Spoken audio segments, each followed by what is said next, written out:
কে বলে রে মুজিব নাই, মুজিব সারা বাংলায়, শেখ হাসিনা আসবে, বাংলাদেশ হাসবে স্লোগানে যশোরে নির্ভয়ে জনসম্মুখে আওয়ামী লীগ নেতাকর্মীদের জটিকা মিছিল। প্রিয় ভিউয়ার্স, ইদানিং বিভিন্ন জায়গায় বেশ সরব হয়ে উঠছেন আওয়ামী নেতাকর্মীরা। আজ অল্প সংখ্যক নেতাকর্মীরা মিছিলে যোগ দিচ্ছেন। আস্তে আস্তে সেটা জনসমুদ্রে পরিণত হবে বলেও আশাবাদী আওয়ামী নেতাকর্মীরা।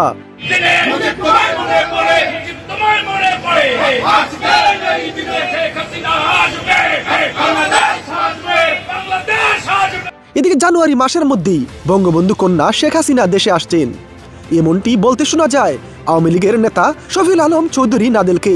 আমরা একটি গ্লোবাল ভিলেজে রয়েছি, বিচ্ছিন্ন থাকার কোনো সুযোগ নেই।